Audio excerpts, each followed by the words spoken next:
Hello students, welcome to Shiny Maths. 10ஆம் வகுப்பு பயிற்சி 3.4ல ஃபர்ஸ்ட் கொஸ்டின் பார்க்கலாம். பின்வரும் விகிதமுறு கோவைகளை எளிய வடிவிற்கு சுருக்குக. அதாவது இதை நம்ம சுருக்கணும், சரிங்களா? ஃபர்ஸ்ட் சப்டிவிஷன் சால்வ் பண்ணலாம். கொஸ்டின் எங்க எடுத்து எழுதியாச்சு, தீர்வு. முதல் கொஸ்டின் அப்படியே எடுத்து எழுதிக்கலாம். X square minus 1 by x square plus x. பாருங்க, இங்க ஸ்கொயர் இருக்கு, அதனால 1க்கும் ஸ்கொயர் போட்டுக்கலாம். 1 ஸ்கொயர் பண்ணால் 1 தான் கிடைக்கும். அப்போ இப்படி எழுதினாலும் பிரச்சனை கிடையாது. இப்போ பாருங்க, ரெண்டுலேயும் ஸ்கொயர் இருக்கு, நடுவில் மைனஸ். அப்போ என்ன ஃபார்முலானா ஏ ஸ்கொயர் மைனஸ் பி ஸ்கொயர். இங்கேயும் ரெண்டுலேயும் ஸ்கொயர் இருக்கு, நடுவில் மைனஸ் இருக்கு, அதனால இந்த ஃபார்முலா. இப்போ இதை எப்படி எழுதிக்கலாம்னா ஏ கூட்டல் B into A minus B இப்படி எழுதிக்கலாம். அதாவது இந்த ஸ்கொயரை விட்டுறணும், பாக்கி என்னது இருக்கும் ஏ மைனஸ் பி. அடுத்து மைனஸ் இருக்கக்கூடிய பிளேஸில் ப்ளஸ் போடணும், புரியுதா? அதே மாதிரி தான் இங்கேயும் ஸ்கொயரை விட்டுருங்க, பாக்கி என்னது இருக்கும் எக்ஸ் மைனஸ் 1, அதை ஃபஸ்ட்டே எழுதிருங்க. அடுத்து மைனஸ் இருக்கக்கூடிய பிளேஸில் ப்ளஸ் போடணும். முதல்ல எக்ஸ் எழுதிக்கலாம், மைனஸ் இருக்குது அதுக்கு பதில் ப்ளஸ், அடுத்து இந்த 1 பை. இப்போ பாருங்கள், இங்கேயும் எக்ஸ் இருக்குது இங்கேயும் எக்ஸ் இருக்குது. அப்போ ஒரு எக்ஸை வெளியே எடுக்கலாம். இங்கே எக்ஸ் 2 வாட்டி இருக்குது, அதுலேருந்து ஒரு எக்ஸை வெளியே எடுத்தால் உள்ள ஒரு எக்ஸ் இருக்கும். சென்டரில் ப்ளஸ்ஸா, இங்கே ஒரு எக்ஸ் தான் இருக்குது, அதையும் வெளியே எடுத்தால் உள்ள 1 தான் இருக்கும். அதாவது 1ஐயும் எக்ஸையும் பெருக்குனா எக்ஸ் தான் கிடைக்கும். 1க்கு கூட எதை பெருக்குனாலும் அதே தான் கிடைக்கும். இங்கே ஒரு எக்ஸ் தான் இருக்குது, அதை வெளியே எடுத்துட்டா உள்ள 1 தான் இருக்கும். இப்போ பாருங்கள், X plus 1 X plus 1 cancel. Okay, மேலே பாக்கி என்னது இருக்குது எக்ஸ் மைனஸ் 1, கீழே பாக்கி என்னது இருக்குது எக்ஸ் இருக்குது. இதுதான் இதோட ஆன்சர். செகண்ட் சப்டிவிஷன் பார்க்கலாம். கொஸ்டின் எடுத்து எழுதிக்கிறேன்.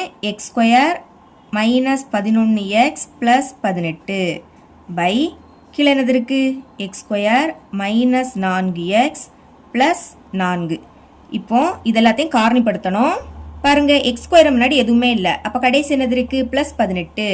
இது நமக்கு பெருக்கும் போது கிடைக்கணும். பெருக்கும் போது ப்ளஸ் 18 கிடைக்கணும், குறியீடோட எழுதிக்கணும். ஓகே, நீ கூட்டும் போது என்ன கிடைக்கணும்னா சென்டரில் உள்ளது பாருங்க மைனஸ் 11 எழுதிருங்க. ஓகே, பெருக்கும் போது எப்போ 18 கிடைக்கும் 9 18, அப்புறவு 6 3 18. ஆனால் நமக்கு கூட்டும் போது 11 வரணும். பாருங்க, 6 3 கூட்டினா 12, அப்போ இதை எடுக்க முடியாது. 9 2 கூட்டினா 11 கரெக்டாக வருது. அதனால தான் இந்த 2 நம்பரை எடுத்துக்கிட்டேன். இப்போ பாருங்க, பெருக்கும் போது இங்கே ப்ளஸ் குறியீடு இருக்கு. பெருக்கும் போது எப்பெல்லாம் ப்ளஸ் குறியீடு போடுவோம், ரெண்டுலேயுமே ப்ளஸ் குறியீடு இருந்துன்னா ப்ளஸ் போடுவோம், ரெண்டுமே மைனஸில் இருந்தாலும் ப்ளஸ் போடுவோம். ஏன்னா பெருக்கும் போது 2 மைனஸ்னா ப்ளஸ் ஆகிடுமா, அதை கண்டுபிடிக்க அடுத்துள்ளதை பார்க்கணும். கூட்டும் போது இங்கே என்ன குறியீடு இருக்குது மைனஸ் இருக்குது, அதை தான் நீங்கள் ரெண்டுக்குமே போடணும். இப்போ செக் பண்ணுங்க, பெருக்கும் போது 2 மைனஸ்னா ப்ளஸ் ஆகிடுமா, 9 18 கரெக்டாக ப்ளஸ் 18 கிடைக்குது. இனி கூட்டலாம். கூட்டும் போது இந்த மாதிரி 2 மைனஸ் இருந்துன்னா மைனஸை போடணும், போட்டுக்கிட்டு கூட்டணும். 9 2 கூட்டினா 11 கரெக்டாக வருது. இப்போ எழுதிக்கலாம், இங்கே எக்ஸ் தானே இருக்குது, அதனால் எக்ஸ் எழுதிருங்க. இந்த சைடு மைனஸ் 9 இன்ட்ரூ, அடுத்து மறுபடியும் எக்ஸ் எழுதிருங்க.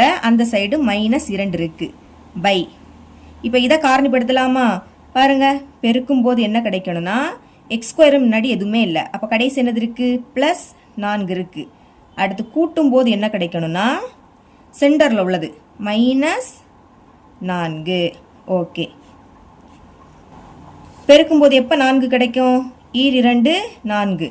அடுத்து 1ஐயும் 4ஐயும் பெருக்குனாலும் 4 தான் கிடைக்கும். ஆனால் அதை கூட்டும் போது நமக்கு 4 வரணும். 1 4ஐயும் கூட்டினா 5 கிடைக்கும், அதனால இது வராது. 2 2 கூட்டினா 4 கிடைக்கும், அதனால தான் இதை எடுத்துக்கிட்டேன். இப்போ பாருங்க, பெருக்கும் போது இங்கே ப்ளஸ் குறியீடு இருக்குது. ப்ளஸ்னா ரெண்டுமே மைனஸில் இருக்கணும், இல்லாட்டா ரெண்டுமே ப்ளஸில் இருக்கணும். அப்போ அடுத்தது பாருங்க, இங்கே மைனஸ் இருக்குது. இங்கே மைனஸ் இருக்கிறதுனால ரெண்டுக்குமே மைனஸ் குறியீடு தான் போடணும். ஓகே, எழுதிக்கலாமா? இப்போ இங்கே எக்ஸ் தான் இருக்குது, எக்ஸ் எழுதிருங்க. இந்த சைடு மைனஸ் 2, மறுபடியும் எக்ஸ் எழுதிக்கணும். அந்த சைடும் மைனஸ் 2. பாருங்க, X minus 2 X minus 2 cancel. அப்போ மேலே பாக்கி என்னது இருக்குது எக்ஸ் மைனஸ் 9 பை கீழே பாக்கி எக்ஸ் மைனஸ் 2. இதுதான் இதோட ஆன்சர். தேர்ட் சப்டிவிஷன் பார்க்கலாம். முதல் கொஸ்டின் எடுத்து எழுதிக்கிறேன்.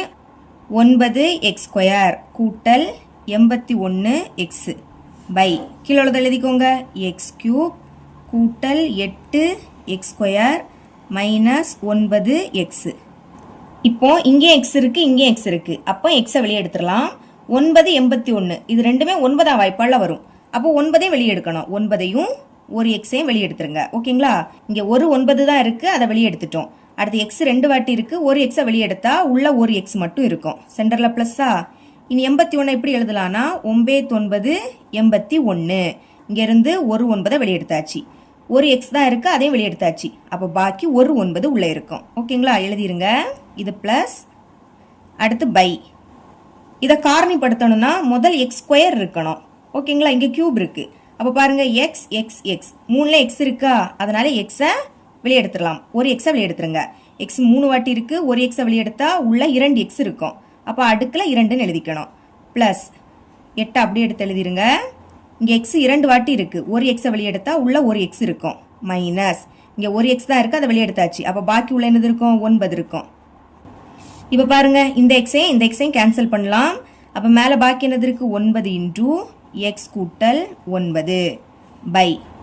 கீழே உள்ளதை காரணிப்படுத்தலாம், ஏன்னா இங்கே எக்ஸ் ஸ்கொயர் இருக்குது.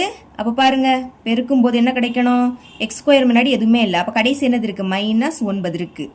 கூட்டும் போது சென்டரில் உள்ளது ப்ளஸ் 8 கிடைக்கணும். ஓகே, பெருக்கும்போது எப்போ 9 கிடைக்கும், ஓர் 9 9. இப்போ பாருங்கள், இங்கே மைனஸ் இருக்குது. பெருக்கும்போது இங்கே மைனஸ் இருந்துன்னா இந்த 2 நம்பரில் ஏதாவது ஒன்றுக்கு மைனஸ் போடணும். அதை கண்டுபிடிக்கணும்னா அடுத்துள்ளதை பார்க்கணும். கூட்டும்போது இங்கே என்ன குறியீடு இருக்கோ அதை பெரிய எண்ணுக்கு தான் போடணும். ப்ளஸ் இருக்கா, 9 தான் பெருசு. அப்போ அந்த குறியீடை பெரிய எண்ணுக்கு போட்டுருங்க, சிறிய எண்ணுக்கு மைனஸ் போட்டுடலாம். இப்போ ஒரு எண்ணுக்கு மைனஸ் போட்டுட்டோமா, இப்போ செக் பண்ணலாம். முதல் பெருக்கலாம். பெருக்கும்போது ஒரு மைனஸ்னா அது அப்படியே வந்துடும். ஓர் 9 9 கரெக்டாக வருது. இனி கூட்டலாம். கூட்டும்போது ஒரு மைனஸ்னா கழிக்கணும். கழிச்சு பெரிய எண்ணோட குறியீடை போடணும். கழிங்க, 9லேருந்து 1 கழிச்சா 8. பெரிய எண் 9, அதோட குறியீடு ப்ளஸ். கரெக்டாக ப்ளஸ் 8 வருது. இப்போ எழுதிக்கலாம். இங்கே எக்ஸ் தான் இருக்குது, அதனால் எக்ஸ் எழுதிருங்க. அந்த சைடு -1 இன்டூ மறுபடியும் எக்ஸ், அந்த சைடு ப்ளஸ் 9. இப்போ X plus 9 X plus 9 cancel. அப்போ பாக்கி மேலே என்னது இருக்குது, 9 இருக்குது. பைக்கு கீழே எக்ஸ் -1 இருக்குது. இதுதான் இதோட ஆன்சர். 4th சப்டிவிஷன் கொஸ்டின் ஒர்க்கை எடுத்து எழுதிக்கிறேன். p² -3p -40 எழுதியாச்சு. By 2p³ -24p² plus 64 into p. இப்போ மேலே இருக்கிறது அப்படியே எடுத்து எழுதிக்கிறேன். p² -3p -40. அடுத்த ஸ்டெப்பில் இதை காரணிப்படுத்தலாம். டிவைடட் பை, கீழே பாருங்க 2 24 64 எல்லாமே இரட்டை எண். அப்போ 2ஆம் வாய்ப்பாடில் வரும், அதனால 2 வெளியே எடுக்க போகிறேன். அடுத்து இங்கே p³ இருக்கு, நம்ம காரணிப்படுத்தணும்னா ஸ்கொயர் இருக்கணும். ஓகேங்களா, 3லையுமே p இருக்கு, அப்போ p-ஐயும் வெளியெடுத்துடலாம். இப்போ பாருங்க 2 இருக்கு, அதை வெளியெடுத்தாச்சு. p 3 வாட்டி இருக்கு, ஒரு p-யை வெளியெடுத்தா உள்ள 2p இருக்கும். அப்போ அடுக்கில் 2ன்னு எழுதிக்கணும். சென்டரில் மைனஸா. இனி 24 எப்படி எழுதலாம்னா ஈர் 12 24. இனி இந்த 24 பார்க்கக்கூடாது, இதை தான் பார்க்கணும். இங்கேருந்து 2 வெளியெடுத்தாச்சு. அப்போ பாக்கி என்னது இருக்கும், 12 இருக்கும். p 2 வாட்டி இருக்கு, ஒரு p-யை வெளியெடுத்தா உள்ள ஒரு p இருக்கும். சென்டரில் ப்ளஸ். 64 எப்படி எழுதலாம்னா 2 பெருக்கல் 32. பெருக்கி பாருங்க, 64 தான் கிடைக்கும். இங்கே இருந்தும் 2 வெளியெடுத்தா பாக்கி 32 இருக்கும். p ஒரு வாட்டி தான் இருக்குது, அதை வெளியெடுத்துட்டோம். அப்போ பாக்கி எங்க 32 மட்டும்தான் இருக்கும். இப்போ காரணிப்படுத்தலாமா. ஓகே, பெருக்கும்போது என்ன கிடைக்கணும்னா p² முன்னாடி எதுவுமே இல்லை. அப்போ கடைசி என்னது இருக்குது, -40. இதுதான் பெருக்கும்போது கிடைக்கணும். கூட்டும்போது சென்டரில் உள்ளது -3. ஓகே, பெருக்கும்போது எப்போ நமக்கு 40 கிடைக்கும், 8 5 40.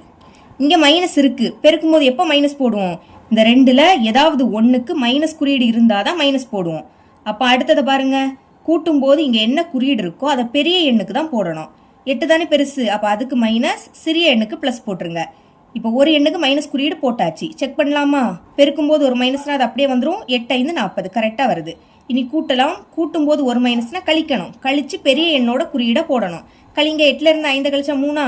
பெரிய எண் 8, அதோட குறியீடு மைனஸ். கரெக்டாக -3 வருது. இப்போ எழுதிக்கலாம். இங்கே p இருக்குது, அப்போ p எழுதிக்கோங்க. இந்த சைடு -8 இன்டூ மறுபடியும் p எழுதிக்கணும். அந்த சைடு ப்ளஸ் 5 டிவைடட் பை, வெளியே 2 இன்டூ p இருக்குது. இனி இதை காரணிப்படுத்தலாமா. பெருக்குனா என்ன கிடைக்கணும்னா p² முன்னாடி எதுவுமே இல்லை. அப்போ லாஸ்ட் என்னது இருக்குது, ப்ளஸ் 32. கூட்டும்போது சென்டரில் உள்ளது, சென்டரில் என்னது இருக்குது, -12. ஓகே, பெருக்கும்போது 32 எப்போ கிடைக்கும், 8 4 32. இங்கே ப்ளஸ் குறியீடு இருக்குது. பெருக்கும்போது எப்பெல்லாம் ப்ளஸ் குறியீடு வரும், ரெண்டுமே ப்ளஸ் குறியீடில் இருந்தனா ப்ளஸ் வரும், ரெண்டுமே மைனஸில் இருந்தாலும் ப்ளஸ் வரும். ஏன்னா பெருக்கும்போது 2 மைனஸ்னால் ப்ளஸ் ஆகிடுமா. அப்போ இந்த ரெண்டு எண்ணுக்குமே ஒரே குறியீடு தான் போடணும். அதை கண்டுபிடிக்கணும்னா அடுத்துள்ளதை பார்க்கணும். கூட்டும்போது இங்கே என்ன குறியீடு இருக்கோ அது ரெண்டு எண்ணுக்கும் போடணும். இங்கே மைனஸ் இருக்கா, அப்போ ரெண்டுக்குமே மைனஸ் போட்டுருங்க. செக் பண்ணலாம். பெருக்கும்போது 2 மைனஸ்னா ப்ளஸ் ஆகிடும். 8 4 32 கரெக்டாக வருது. இனி கூட்டலாம். கூட்டும்போது 2 மைனஸ்னா மைனஸை போடணும், போட்டுக்கிட்டு கூட்டணும். 8ஐயும் 4ஐயும் கூட்டினா 12 கரெக்டாக -12 கிடைக்குது. இப்போ எழுதிக்கலாமா? இங்கே பி தான் இருக்குது, அப்போ எடுத்து எழுதிருங்க. இந்த சைடு -8 இன்டூ மறுபடியும் பி எழுதிக்கணும், அந்த சைடு -4. இப்போ பி -8 பி -8 கேன்சல். இதுக்கு மேலே கேன்சல் பண்ண முடியாது. அப்போ மேலே பாக்கி என்னது இருக்குது? P + 5 divided by 2p into p - 4. இதான் இதோட ஆன்சர். இவ்வளோ தான் இந்த சம்.